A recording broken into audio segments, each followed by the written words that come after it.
సంపాదించిన మనీని హ్యాపీ మనీగా మార్చుకోవాలనుకుంటే విజువలైజేషన్ 2.0కి జాయిన్ అవ్వండి. Hello Ram sir. హాయ్ సరి. మన లైఫ్లో లిజనింగ్ స్కిల్స్ అనేవి చాలా ఇంపార్టెంట్. మనం మాట్లాడేటప్పుడు ఎదుటి వాళ్ళు ఎలా వినాలి అనుకుంటామో అలాగే వాళ్ళు మాట్లాడేటప్పుడు కూడా మనం వినాలి. కానీ చాలా వరకు అలా వినం మనం. ఎందుకంటారు? ఈ లిజనింగ్ అనేది కూడా ఒక స్కిల్ అంటారా? మరి ఈ స్కిల్ని మనం ఎలా గుర్తించవచ్చు? మనలో ఈ లిజనింగ్ స్కిల్స్ని ఎలా డెవలప్ చేయొచ్చు అంటారు? సరే, జనరల్గా లిజనింగ్ అంటే ఏం చేయక్కర్లేదు, ఊరికే కూర్చొని వినటమే అవును అని అనుకుంటాం. కానీ మాట్లాడడం ఈజీ, కానీ వినటం వినేంత ఈజీగా ఉండదు. సో లిజనింగ్ కూడా ఒక స్కిల్. ఒక మనిషిని అర్థం చేసుకోవడం అంటే అర్థం ఏంటంటే అవతల వాళ్ళను విని వాళ్ళ ఉద్దేశం వాళ్ళ భావాల్ని అర్థం చేసుకోవడం అంటే. మళ్ళీ ఇన్ని అర్థం చేసుకోవాలంటే మనం సరిగ్గా వినకపోతే, అందుకే చాలా కమ్యూనికేషన్ గ్యాప్స్, కమ్యూనికేషన్ ప్రాబ్లమ్స్ ఏమొస్తుంటాయంటే, నేను చెప్పాను నువ్వు వినలేదు, నువ్వు నా మాట వినేవాడివి కాదు, నా మాట వినిపించుకోరు, అసలు వింటే కదా నేను అర్థమయ్యేది, అసలు వినడానికి ఎప్పుడు టైం ఇచ్చారు. సో ఇవన్నీ కమ్యూనికేషన్ గ్యాప్లో వచ్చే మాటలు. మరి వినడం అంటే ఏంటి? చాలామంది హియరింగ్కి లిజనింగ్కి తేడా ఉంది. ఫర్ ఎగ్జాంపుల్, వినడం అంటే శబ్దాలు వినడం. శబ్దాల్లో అర్థం ఏముండదు, ఊరికి శబ్దమే అది. కానీ వినిపించుకోవడం అంటే భావాలు వినడం, అర్థాలు వినడం. అందుకే వినిపించుకోమంటారు. ఎందుకంటే వినిపించుకోవడం, చెప్పాలనుకున్న వ్యక్తి చెబుతున్నప్పుడు ఏ ఏ భావాలతో చెప్తున్నారో, ఏ ఏ అర్థం దాగి ఉందో అది వినటాన్ని మనం వినిపించుకోవడం అంటాం. ఏదైనా సరే చెవిలో పడ్డాన్ని వినడం అంటాం. సో వినడానికి మీరేం ప్రయత్నం చేయక్కర్లేదు, ఊరికే కూర్చుంటే ఏం వినిపిస్తుంటే అది వింటుండొచ్చు. కానీ వినిపించుకోవాలంటే మాత్రం ప్రయత్నం కావాలి. ప్రయత్నము, ఉద్దేశము. ఏ ఉద్దేశం? ఎదుటి వాళ్ళను అర్థం చేసుకొని వాళ్ళు ఏం చెప్పాలనుకున్నారో వాళ్ళ భావాలని మనం వినాలని అనుకోవడమే వినిపించుకోవడం, లిజనింగ్ అన్నమాట. అయితే ఈ లిజనింగ్ అంతా ఒక్కటి కాదు, చాలా ఇందులో రకాలు ఉన్నాయి. నెంబర్ 1 సెలెక్టివ్ లిజనింగ్ అంటారు. సెలెక్టివ్ లిజనింగ్ అంటే కొందరు చూసారా, మనం మాట్లాడుతుంటే వాళ్ళు ఏం వినాలనుకుంటారో అదే వింటారు, కానీ మిగతా అన్నీ వినరు. అందుకే అదిగో చెప్పావు చూసారా, అది నువ్వే చెప్పావా అంటే దానికోసం ఎదురు చూస్తున్నారు. సో దీన్ని సెలెక్టివ్ లిజనింగ్ అంటారు. కావాల్సిన పాయింటే. అందుకే కొంతమంది, చాలామంది చుట్టూ భజన పరులు ఉంటారు. ఎందుకు వాళ్ళని ఉంచుకుంటారంటే వాళ్ళకి ఏది వినాలనుకుంటారో అదే వినాలనుకుంటారు. కొంతమంది మహారాజులు కూడా చుట్టుపక్కల బాగా ఎప్పుడు మెచ్చుకునే వాళ్ళు, పొగిడే వాళ్ళు ఉండాలనుకుంటారు. ఎందుకంటే సెలెక్టివ్ లిజనింగ్. నాకు చెడు వార్తలు వినే ఇష్టం లేదు, మంచివే వినాలి. అడాల్ఫ్ హిట్లర్ చాలా పాపులర్. ఆయనకి ఎవరైనా బ్యాడ్ న్యూస్ చెప్పాలన్నా, అన్పలెటబుల్ అయితే అన్కంఫర్టబుల్ న్యూస్ చెప్పాలన్నా భయపడేవాళ్ళు. ఆయన వాళ్ళని శిక్షించేవాడు కూడా ఒక్కోసారి, ఆ వార్త చెప్పిన వాళ్ళకి నిజమైనా సరే. ఆయనకి అన్ని మంచి వార్తలే వినాలి. సో ఈ సెలెక్టివ్ లిజనింగ్లో అంటే మనం ఏం వినాలనుకుంటామో అవే వినాలనుకుంటూ ఎదురు చూసి వినడమే సెలెక్టివ్ లిజనింగ్. అనుకోకుండా ఉన్న దాంట్లో నిజమైన వాస్తవం ఉండొచ్చు, చాలా విషయాలు ఉండొచ్చు, వార్తలు ఉండొచ్చు, అవేం వినరు మీరు. అంటే selective listening. The second is that distracted listening. ఈ డిస్ట్రాక్టెడ్ పర్సన్ ఏంటంటే ఆల్రెడీ మైండ్లో చాలా నడుస్తుంటాయి. సో దాన్ని ఇంటర్నల్ రేడియో అంటారు. ఈ రేడియోలో అంటే సెల్ఫ్ టాక్ నడుస్తూ ఉంటుంది. ఇప్పుడు మీరు మాట్లాడుతుంటే అని వేరే ఎక్స్ప్రెషన్ ఇస్తుంటాడు, అసలు ఈ మాటలకి సరైన రెస్పాన్స్ ఉండదు. వేరే సరే ఇప్పుడు అని అంటాడు. అంటే ఏంటి? ఇందాక నేను చెప్పింది వినలేదు, నువ్వు చెప్పాలనుకున్న దాని గురించి లోపల ఏదో మాట్లాడుకుంటున్నావు. ఎలా మాట్లాడాలి, ఏం మాట్లాడాలి, ఎలా మాట్లాడాలి, ఎప్పుడు మాట్లాడాలి. So listening with the intent to speak. నేను ఎప్పుడెప్పుడు మాట్లాడాలా అని ఎదురు చూసే వినడం అన్నమాట. అంటే మీరు ఆపితే ఇంక నేను మాట్లాడేద్దామని. మరి ఆపే ముందు వరకు ఏం మాట్లాడుతున్నారో వినాలిగా, వినారు. So this is what is distracted or self radio అంటాం.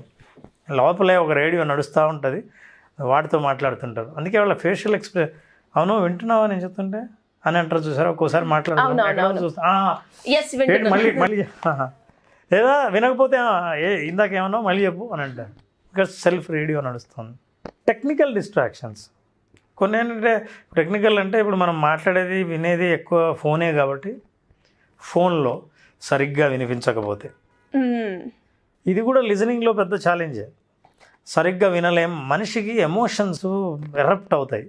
ఎంత అంటే 10,000, ఎంత 10,000, ఎంత వినిపించలేదు, ఎంత అని అంటే 10,000 వినిపించలేదా అంటే చెప్పేవాడికి వాయిస్ పెరుగుతుంది. కానీ టెక్నికల్గా డిస్ట్రాక్షన్ ఉన్నప్పుడు సరిగా వినే వాళ్ళు లేనప్పుడు యువతుల వాళ్ళలో ఎమోషన్ కొంచెం కోపం వస్తుంది, ఇరిటేషన్ వస్తుంది. సో ఈ లిజనర్స్ టెక్నికల్గా ఛాలెంజ్ ఉన్నా కూడా వింటుంటారే, అట్లాంటి వాళ్ళకి పూర్తిగా మెసేజ్ అందదు. కొంతమంది ఉంటారు ఇంట్లో జనరల్గా వైఫ్ అండ్ హస్బెండ్, వైఫ్ వంటింట్లో ఉంటుంది, హస్బెండ్ హాల్లో ఉంటాడు, వాళ్ళిద్దరు మాట్లాడుకుంటుంటారు.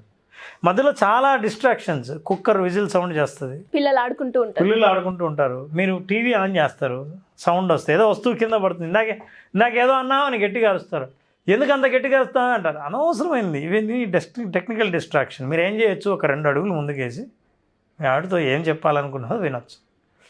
So this is a technical distraction. ఇన్ని రోజులు వినడం అంటే కేవలం వేరే వాళ్ళు చెప్తుంటే మనం వినాలి అని అనుకున్నాను, కానీ వినడంలో కూడా ఇన్ని ఉన్నాయా, ఇంకా కూడా ఉన్నాయా సార్? అయ్యో ఇంకా ఉన్నాయి. మన సమయాభావం వల్ల మనం కొన్నే మాత్రమే మాట్లాడుతున్నాం. ఓకే, ఇందులో ఇంకా ఉన్న వాటిలో ఒకటేంటంటే కాన్స్టాంట్ ఇంటరప్టర్స్. ఇంటరప్టర్స్ ఏంటంటే మనం మాట్లాడుతుంటే మధ్యలో ఇంటరప్ట్ చేస్తుంటారు, మధ్యలో మాట్లాడుతుంటారు, అసలు అవతల వాళ్ళని మాట్లాడనివ్వరు. మాట్లాడకముందే మీరేం మాట్లాడుతున్నారో ముందే ఊహిస్తారు. ఇంటరప్ట్ చేస్తూ ఎదుటి వాళ్ళ ఫ్లోను దెబ్బతీస్తారు. చెప్పాలనుకున్న భావాల్ని పూర్తిగా చెప్పనివ్వరు. అందుకే ఒక్కొక్కసారి ఇందాక నేను ఏదో చెప్పాలనుకున్నానే, అబ్బా మర్చిపోయాను, ఇందాకే గుర్తొచ్చింది అని ఒక్కోసారి వెంటనే మర్చిపోతుంటాను. ఎందుకంటే ఆ మధ్యలో వాళ్ళు చేసే ఇంటరప్ట్.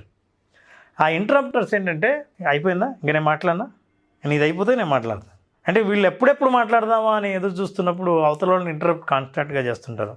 ఇలాంటి లిజనింగ్ కూడా ఉంటుంది. అట్లాంటి వాళ్ళు పూర్తిగా అవతల వాళ్ళు చెప్పేటేంటో వినలేరు, అవతల వాళ్ళని అర్థం చేసుకోలేరు. తర్వాత ఫాల్ట్ ఫైండర్స్. వీళ్ళేంటంటే వీళ్ళ ప్రధాన ఉద్దేశం మాట్లాడేవాడిలో ఎన్ని తప్పులు ఉన్నాయని, అసలు మాట్లాడేవాడికి మాట్లాడడం వచ్చా అని. అంతేకాదు ఏం చెప్పినా సరే వాళ్ళ భాషలో తప్పు ఉందా, వాళ్ళ యాక్సెంట్లో తప్పు ఉందా, వాళ్ళ ఇంగ్లీష్లో తప్పు ఉందా, వాళ్ళ గ్రామర్లో తప్పు ఉందా, మాట్లాడుతుంటే వాళ్ళ హావభావాలు ఎట్లున్నాయి, బాడీ లాంగ్వేజ్ ఎట్లుంది, అన్నీ ఫాల్ట్ ఫైండింగ్. అంతా అయిపోయిన తర్వాత వీళ్ళ దగ్గర ఒక పెద్ద లిస్ట్ ఉంటుంది, స్పీకర్ యొక్క మిస్టేక్స్, వాళ్ళ ఫాల్ట్స్ ఏంటి అని. మరి స్పీకర్ ఏం మాట్లాడాడు, సబ్జెక్ట్ మాత్రం ఉండదు. స్టూడెంట్స్ ముఖ్యంగా క్లాస్ రూమ్లో టీచర్ని అల్లరి పట్టించే స్టూడెంట్స్, సరిగ్గా చదవని వాళ్ళు, బ్యాక్ బెంచ్ వాళ్ళు, అందరూ అలా ఉంటారనేం కాదు కానీ బట్ కొంతమంది స్టూడెంట్స్ బ్లేమ్ చేస్తుంటారే వాళ్ళ సబ్జెక్ట్లో ఫెయిల్ అయినందుకు. ఎందుకంటే మా టీచర్కి సరిగ్గా చెప్పడం రాదని. మీరు చూసేది ఆయన సబ్జెక్ట్ కంటే ఆయన ఎలా చెప్తున్నాడు అనే దాని మీద ఎక్కువ ఫోకస్ చేయడం వల్ల నీకు కంటెంట్ అర్థం అవ్వక అనవసరమైన వాటి మీద ఫోకస్ చేస్తాం. So these people are fault finders. ఎప్పుడు ఎదుటి వాళ్ళు చేసే తప్పులు, పైగా ఎగతాళి చేస్తారు. మీరు మాట్లాడుతుంటే వాళ్ళు ఎలా మాట్లాడారో అట్లా ఇమిటేట్ చేస్తారు. అసలు పాపం ఎందుకు మాట్లాడారో అన్నది వినకుండా వాళ్ళు ఎలా మాట్లాడారో వాళ్ళని ఇమిటేట్ చేయడం ద్వారా ఎగతాళి చేస్తారు. సో వీళ్ళు కాన్స్టాంట్ ఫాల్ట్ ఫైండర్స్. ఎస్, అలాగే ఇన్ని చెప్పారు కదా, మరి ఈ స్కిల్స్ని మనం ఓవర్కమ్ చేసి డెవలప్ చేసుకోవాలి అంటే ఎలా? ఓవర్కమ్ చేసుకోవాలంటే ఒక స్కిల్ డెవలప్ చేసుకోవాలి. Okay, that is most important skill. That is compassionate listening. Okay, ఎదుటి వాళ్ళు చెప్తున్నది విషయమే కాకుండా వాళ్ళ భావాలనే కాకుండా వాళ్ళను పూర్తిగా అర్థం చేసుకునే ప్రయత్నం చేస్తామే, then that is a perfect listening. దానికి చాలా ఓర్పు ఉండాలి, ఇంట్రెస్ట్ ఉండాలి. సో చాలామందికి కోపం రావడానికి, ఇరిటేషన్ రావడానికి కారణం ఏంటంటే ఎదుటి వాళ్ళు అర్థం కారు, వాళ్ళ భావాలు అర్థం కావు. వాళ్ళు చెప్తున్న దాంట్లో భాషలో, ఇంటరప్షన్లో, మధ్యలో ఉన్న లాడ్ ఆఫ్ డిస్ట్రాక్షన్స్, ఫిల్టర్స్, వీటన్నీ పనిచేసి విషయం అర్థం కాకపోవడం అంటే మీ భావం అర్థం కాలేదని, మీ భావం అర్థం కాలేదంటే మీరు అర్థం కాలేదని, మీరు అర్థం కానప్పుడు ఇక మీరు ఏం చెప్పినా వేస్ట్. సో అలా అర్థం చేసుకోవాలంటే కంపాషనేట్ లిజనింగ్. అందుకే మనకు తెలుగులో దయచేసి వినండి అంటుంటారు. ఎందుకంటారంటే అర్థం చేసుకోండి అని అర్థం. మనకు ఎక్కువగా వినిపించేది రైల్వే స్టేషన్లో, కానీ ఎవరు విన్నా దయచేసి వినాలి, దయతో వినాలి. వింటే ఎదుటి వాళ్ళ మనసులో ఉన్నవి ఏమేమి ఉన్నాయో, వాళ్ళ బాధ ఏంటో, చెప్పాలనుకున్న విషయం ఏంటో, ఏం షేర్ చేసుకోవాలనుకున్నారో అవి కంప్లీట్గా వినే అవకాశం ఒక్క కంపాషనేట్ లిజనర్కే ఉంటుంది. So compassionate listening is the only option to be a best listener. చాలామంది క్లాసెస్ అడుగుతూ ఉన్నారు, ఎప్పుడున్న అవకాశం ఉంటుంది? ఈరోజు జూలై 12th క్లాస్ స్టార్ట్ చేస్తున్నాం.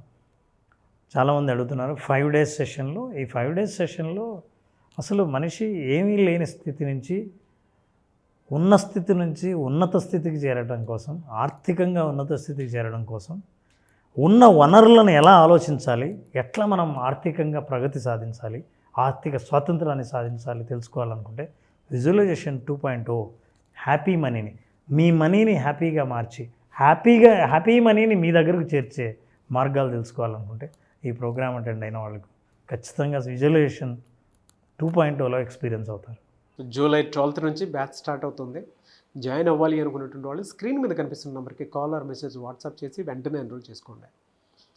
మీ దగ్గర డబ్బు నిలవాలి అని అంటే దానికి ఒక ఎమోషన్ కావాలి. ఆ పర్ఫెక్ట్ ఎమోషన్ ఏంటి, ఎందుకు నా దగ్గర డబ్బు నిలవట్లేదు, నా బ్రెయిన్ బ్యాంక్ బ్యాలెన్స్ వైపుకి ఎందుకు వెళ్ళట్లేదు అనుకున్నటువంటి వాళ్ళకి సరైన సమాధానం దొరికేటువంటి ఒకే ఒక class visualization 2.0 happy money. So వెంటనే ఎన్రోల్ చేసుకోండి. Anyways thank you sir, thank you so much Ram గారు. Thank you Ram, thank you. Suman టీవీలో మీ పర్సనల్ అండ్ బిజినెస్ ప్రమోషన్స్ కోసం కింది నెంబర్కి కాంటాక్ట్ చేయండి.